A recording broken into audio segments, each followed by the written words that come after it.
তোমার সম্মুখে প্রকৃত ধর্ম যাচ্ছে রসাতলে, কথা মিথ্যা নয়। যদি ধার্মিক হতে পারো তুমি আমার কথা ধরো, মনুষ্যত্ব অর্জন করো।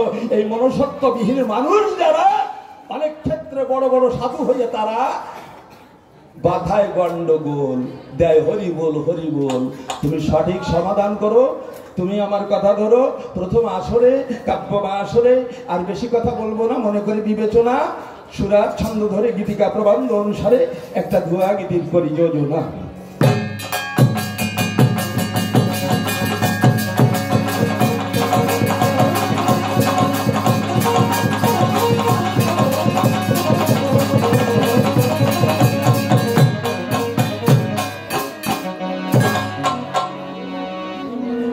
সত্যি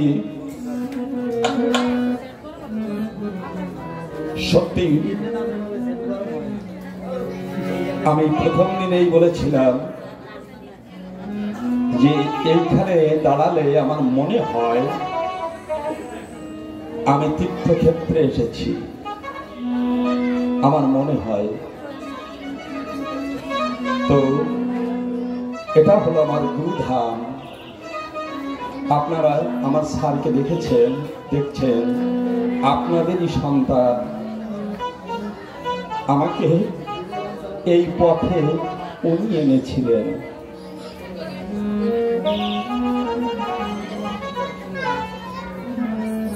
মনে হয় আমার সকলই কিছু পাওয়া হয়ে গেছে।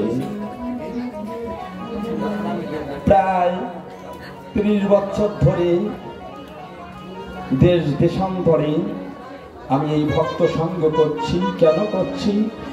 উনি যদি সেদিন আমাকে ডেকে না ডেকে, উনি ডেকে বলেছিলেন যে মানুষ তুই তো বয়সে ভায়স, আমার কথা নিবি। চারণ কবির যথেষ্ট মূল্য আছে জানাই আমি তোর কাছে, তুই এইটা প্র্যাকটিস করে ভক্ত সঙ্গ করবি, কবি গান গাবি। সেই কারণেই এই পথে আমার আশা। তো রজনী প্রভাত পরে যার যার মতো যাবো, ফিরে কথা মিথ্যা নয়। মনে পড়ে গেছে দিন অনাদি সরকার মহাশয়ের একটি গান, ওপার থেকে আমার সাথে এসেছিল যারা, তারা চলে গেল যে যারা আপন দেশে। গানটা গাইবার আগে আমি একটু হিস্ট্রিক্যাল ব্যাকগ্রাউন্ডটা আলোচনা করতে চাই। কেন কেন এই গান অনাদিবাবু লিখলেন। ভাটিয়ালি সুর সম্রাট কবি বিজয় সরকার মহাশয়, বলা দরকার আমি মানুষ হয়ে কথাটা বলছি, আমি কিন্তু তারই বংশে জন্মেছি, বিজয় সরকারের বংশেই আমার জন্ম। তো ওনার দুইজন স্বনামধন্য পুত্র, শিষ্যপুত্র, একজন অনাদিবাবু, একজন রসিকবাবু। সবেমাত্র দলে এসেছে, কয়েক মাস মাত্র দলে ঘুরেছে।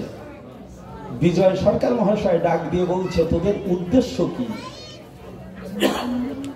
তোরা কি করবি? বলছে বাবু বড় ইচ্ছা আছে জানাই তোমার কাছে, তোমার চরণাশ্রিত হয়েছি। কেন জানো? আমরা একটু কবি গানের সরকার হবো, কবি গান গাবো। বলেছে কবি গান গাবি, শাস্ত্র পড়বি আর অশাস্ত্র পড়বি। রসিকবাবু বলছে যে অশাস্ত্র কারে কয়, অনাদিবাবু বলছে অশাস্ত্র কারে কয়। বলছে অশাস্ত্র কারে কয় জানিস না? লেখা পৃষ্ঠাও পড়বি, সাদা পৃষ্ঠাও পড়বি, অশাস্ত্রীয় প্রশ্নের জবাব দিতে পারবি? অনাদিবাবু বলছেন যে বাবু আমার পক্ষে সম্ভব না। কিন্তু রসিকলাল বাবু বলছেন আপনার কত অশাস্ত্র প্রশ্ন আছে করেন দি। ছাত্রের ভিতর কিন্তু কায়দা আছে, দেখবেন অনেক সময় সামনের সারির ছাত্র ছাত্রী যারা জবাব পারে না তারা কিন্তু অনেক প্রশ্ন আছে, সে প্রশ্নের জবাব দেয় কিন্তু পিছন সারির ছেলে মেয়েরা। কি বাবা আছে না? তো বলছে যত যত যত আপনার অশাস্ত্রীয় প্রশ্ন আছে করেন। বলছে আচ্ছা বলো বলো তো, হাতের পিঠে লোম আছে, তালুতে কেন লোম নাই? অশাস্ত্রীয় প্রশ্ন। বলছে আর কি? বলছে হাতের 5টা আঙুল সমান না কেন? তো কয় আর কি? কয় আর কিছু নাই, এই দুটোর জবাব দিই। রসিক বাবু বলছে বাবু তুরুপ জবাব দেবো? তুরুপ জবাব? কয় জনম ভরে জবাব শুনেছি, কিন্তু তুরুপ জবাব তো শুনি না, দিয়ে দেখি তুরুপ জবাব। বলেছে বাবু হাতের পিঠে লোম আছে তাই আছে, তো তালুতে নাই তাই নাই, এইটি। বলছে হাতের 5টা আঙুল সমান না কেন? রসিক বাবু বলছেন বাবু হাতের 5টা আঙুল সমান না বলেই সমান। হাতের 5টা আঙুল সমান না বলেই সমান, যদি সমান হতো সমান হতো না। বলছে কেমন করে? বলেছে বাবু হাতের 5টা আঙুল সমান না, কিন্তু কিছু ধরতে যদি যাই, প্রকাশ করি, তাই আমি দেখতে পাই ওই আঙুলগুলো সব সমান হয়ে গেছে।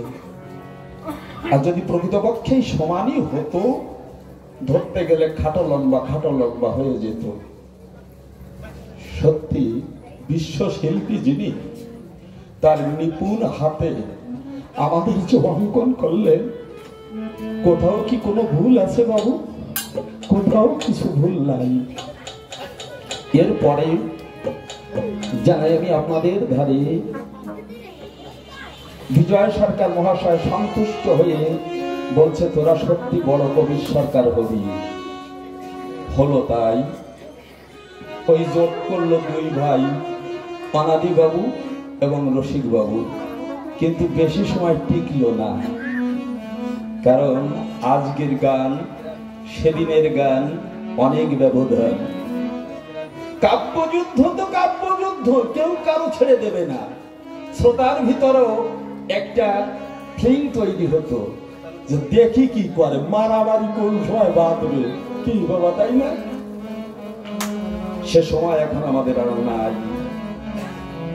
যারা চলে গেছে সেদিন আর কখনো ফিরে আসবে না, যেদিন চলে গেছে।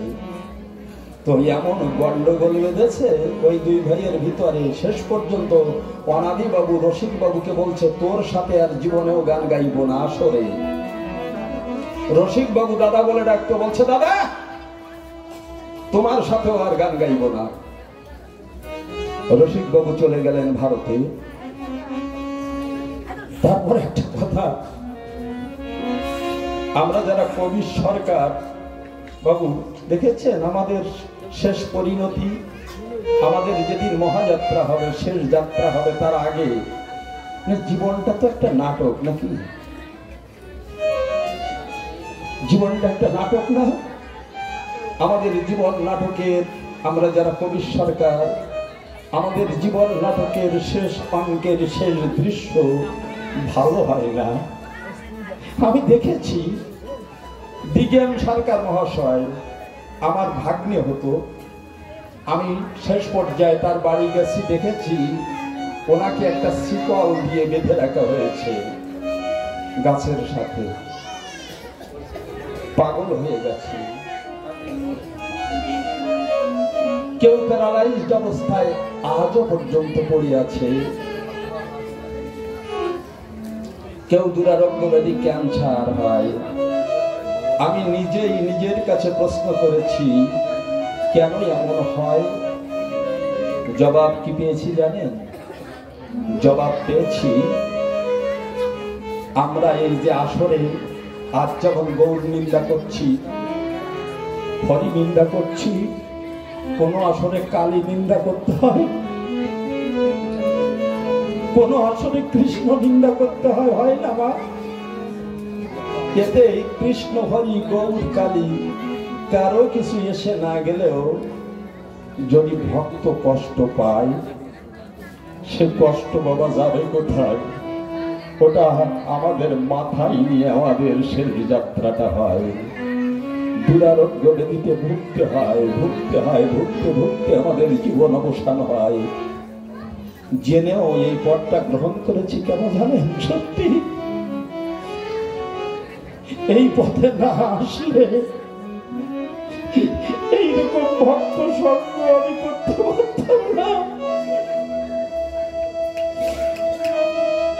আমি গত 2 দিন ধরে বলছি, প্রায় 15 দিন আগে চলে গেছিলাম, বাসের ভিতর ছিলাম, শাসিমুনিয়ায় নামা কথা, ওখানে এই দাদা নাড়া দিল, কিন্তু কোনো সাড়া শব্দ নাই, কি হয়েছে কে জানে। শেষ পর্যন্ত 0 পয়েন্টে গিয়ে কোনো কায়দায় ধরাধরি করে নামিয়ে ডাক্তারের কাছে নিয়ে গেল। ডাক্তার সমস্ত কিছু পরীক্ষা করে বলছে সব কিছু ঠিক আছে, কিন্তু কি হয়েছে, কেন এমন হলো জানলাম না, বুঝলাম না। একটা জিনিস বুঝেছি যে হয়তো বৈতরণী নদীর খেয়া ঘাটে এবার থেকে আমাকে ফিরে আসতে হলো। আমার কাছে পাবেন করি নেই বাবা, কবি গানে গেয়েছি, অর্থ জোগাড় করেছি, পরমার্থ যে ভক্তের চরণ ধুলি তা কখনো জোগাড় করতে পারি।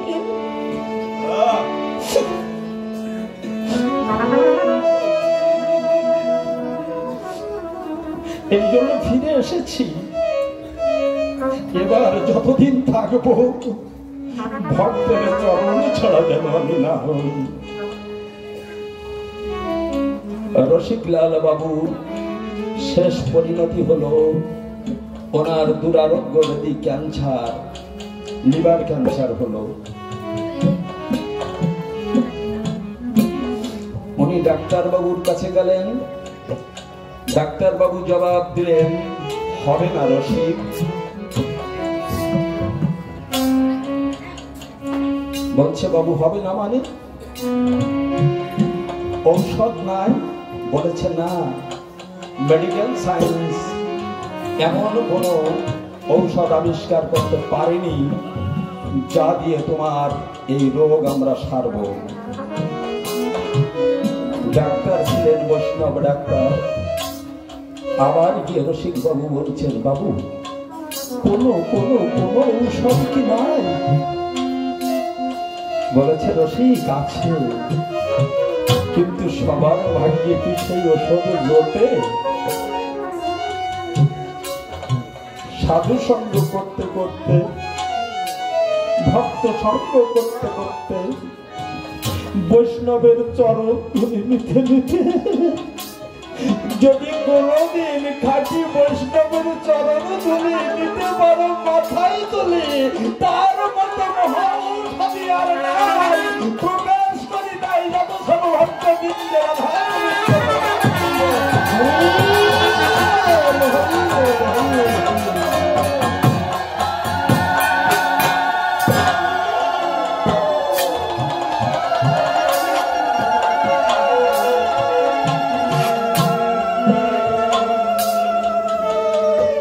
কিন্তু বাবা যারা সরকার তারিখ হলে পরে আস্তে আস্তে ভক্তি শূন্য হতে পারে মানুষ, তাই না?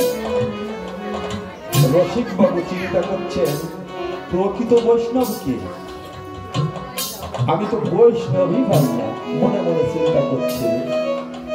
হঠাৎ আমার মনে পড়ে গেল বাংলাদেশে আমার অনাদি দাদা। যদি কাউকে বৈষ্ণব বলে মানতে হয়, আমার অনাদি দাদার মতো একজন পরম বৈষ্ণব মহাবৈষ্ণব আমি দেখিলেন। কিন্তু তার কাছে আমি যাব এই শক্তি তো আমার নাই, হাঁটতে পারি না, চলতে পারি না। তাই উনি রোগ সজ্জায় শুয়ে শুয়ে শুধু দাদা অনাদি, দাদা অনাদি, দাদা অনাদি এই নামটাই জপ করে। নাম করে করে করে করে যদি চোখের জল ঝরে, ওই নামই নামের সূত্র ধরে নামের নিদ মন্দিরে এসে যাই দর্শন ভালো যত ভক্ত বৃন্দ রাধা গোবিন্দ প্রেমানন্দে।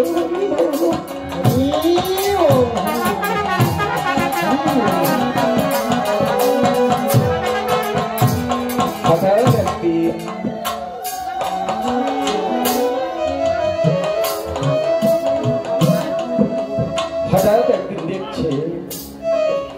তাকিয়েই দেখছে অনাদি বাবু রসিক বাবুর শিওরে বসে আছে। বলছে দাদা, আস্তে আস্তে এসে মাথায় হাত দিয়েছে। সে বলছে ডাকিস কেন আমাকে?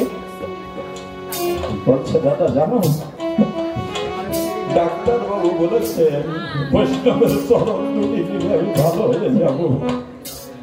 আমার স্বাদ মেটেনি, গান গেয়ে আমার স্বাদ মেটেনি। দাদা দাদা তুমি আমার কথা নাও, আমাকে একটু চরণ ধরি দাও। আবার যদি বাঁচি,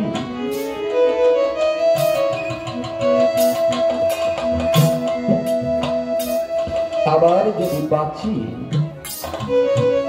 এবার আমি ভক্ত সঙ্গ করবো, পানের করি জোগাড় করবো। বলেছে ওরে ভাই, তোর কাছে প্রকাশ করি তাই, মরণের মতো বন্ধু আর কেউ নাই। সবাই সবার সাথে বেইমানি করতে পারে, সন্তান বাবার সাথেও বেইমানি করতে পারে, স্ত্রী স্বামীর সাথে বেইমানি করতে পারে, স্বামী স্ত্রীর সাথে বেইমানি করতে পারে, কিন্তু মরণ বন্ধু যদি না যাবে, সে তোকে দিয়ে যাবে যাবে।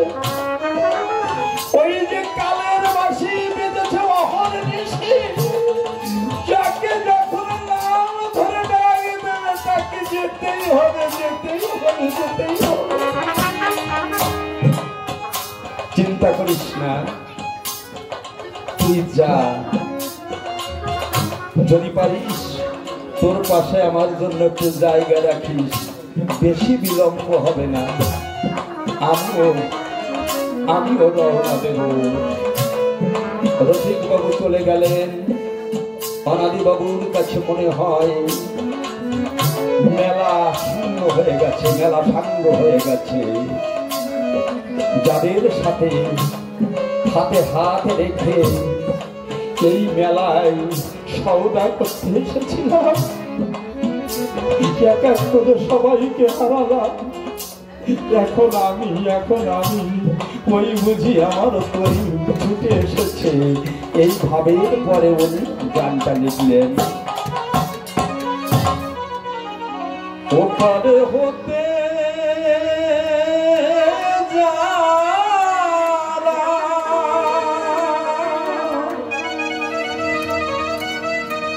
যারা আমার সাথে এসেছিল তারা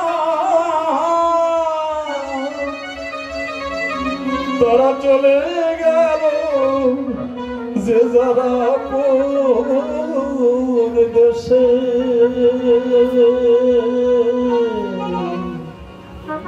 ও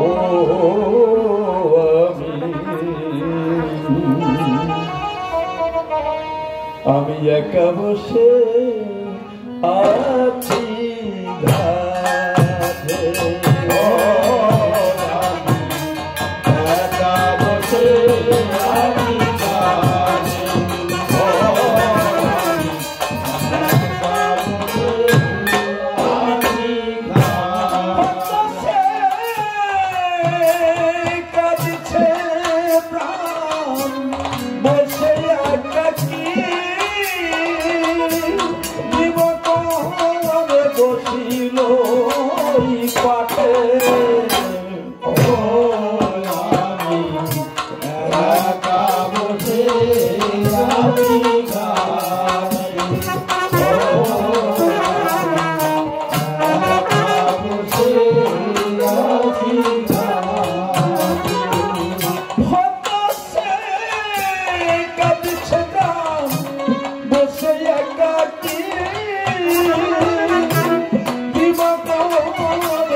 পাই না খুঁজে কোথা হতে এসেছি, পাই না বুঝে অচেনা সঠিক পথ পাই না খুঁজে কোথা হতে এসেছি পাই না বুঝে কোন বীর ছায়ায় ধরণী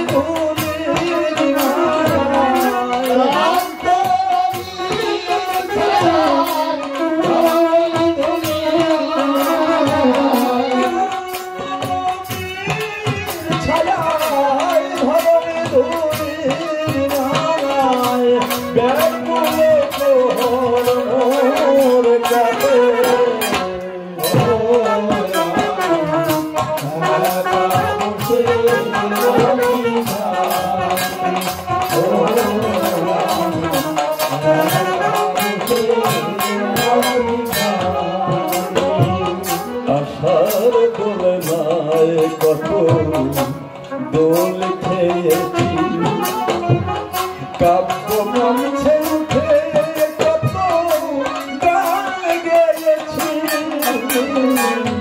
আশার দোলনায় কত দোল খেয়েছি কাব্য মঞ্চে উঠে কত গান গেয়েছি যাদের সঙ্গে আমি খেলেছি খেলা মিলাইয়েছিল কত সুখের মেলা যাদের সঙ্গে আমি খেলেছি খেলা মিলাইয়েছিল কত সুখের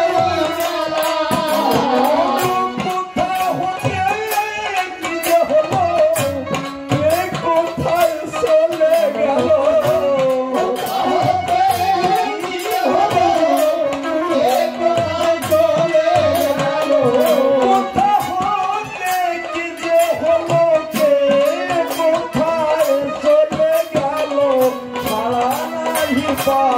মাথা ঘুরে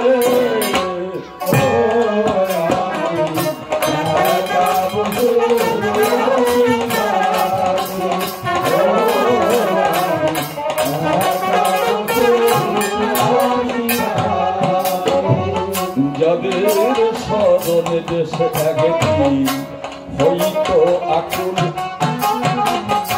কোথা সেই কবিগুরু রাজেন্দ্র নকুল যাদের স্মরণে দেশ হইতো আকুল কোথা সেই কবিগুরু রাজেন্দ্র নকুল কালের খেলায় কে কোথায় চলে গেল কোথা সেই প্রাণের কবি নিশিয়ার চলে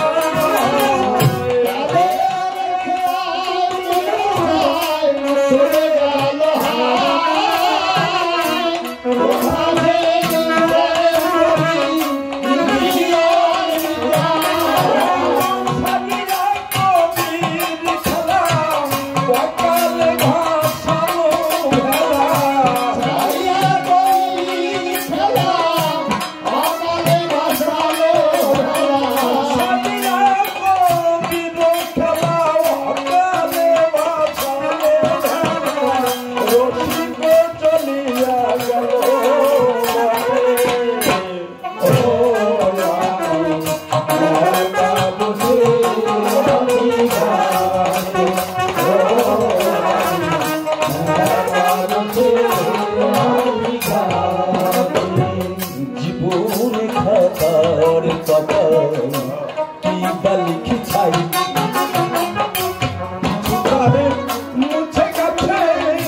মুছে গেছে কিছু মনে নাই উলটিয়া পাতা দেখি সবই লেখা ভুল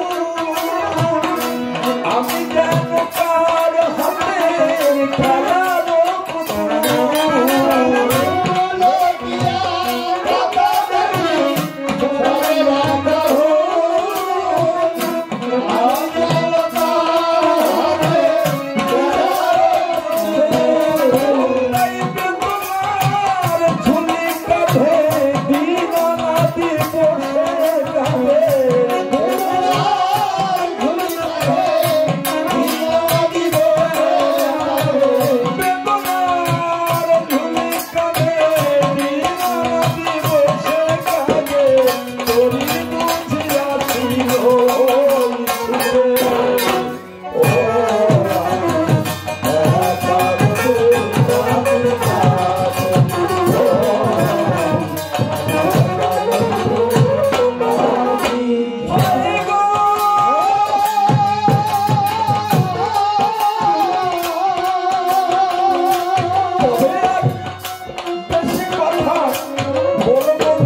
যারা জানিছিল কালের কানে তারা সবাই সারা হতে গেল।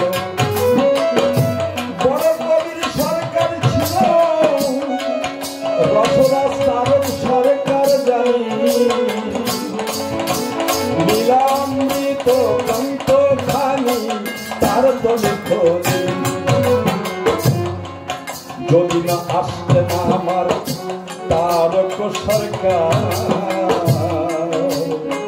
পূর্ণ ব্রহ্ম পূর্ণ প্রেমের অধিকারী আমার হরি ঠাকুর বুঝাবার সাধ্যকার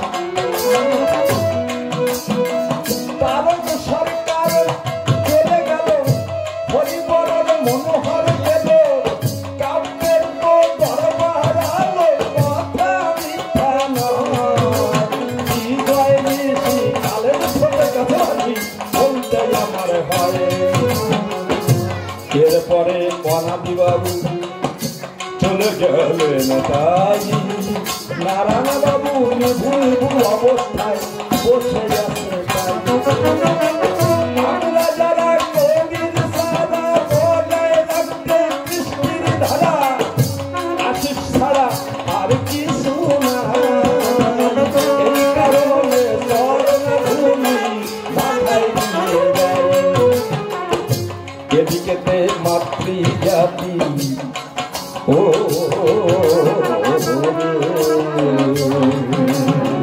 প্রণাম দিয়ে যায় মাতৃগণে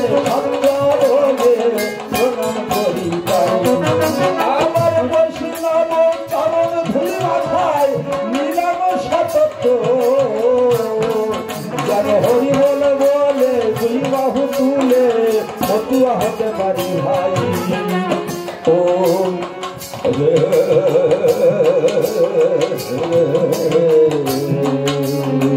শুনো শুনো ভাই বলি মনের কথা আমি বলি সবাতে আসিয়া সুন্দর সুন্দর কথা জানি যাবে তো কহিয়া কেন বাবাকে কারাগারে মায়ের গলায় ধরবি তুমি ভাই বউকে কাদের ঘরে নিয়ে নাচাইয়ে যাও পাই খুব সুন্দর করে দেখা দেবে জানাই আমি তোমায় পাবে তুমি আমায় দেখাও সুন্দর করে আসলে তুমি ব্যাখ্যা দাও কেন বউর সুন্দর সে কথা জানা ভালো সব কিছু ত্যাগ করলে কথা মিথ্যা নয়।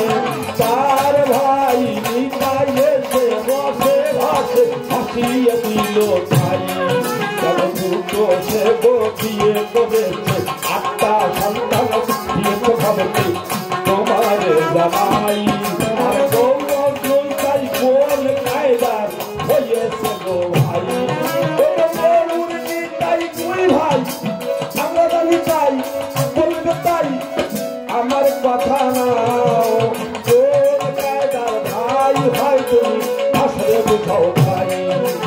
আর তবে বেশি কথা বলবো না এইখানে ছেড়ে দেবো কাছে আলোচনা এইখানে আমার কথা সঙ্গ হয়ে গেল। রাধা গোবিন্দ প্রীতি প্রেমানন্দে ভক্ত বৃন্দ হরি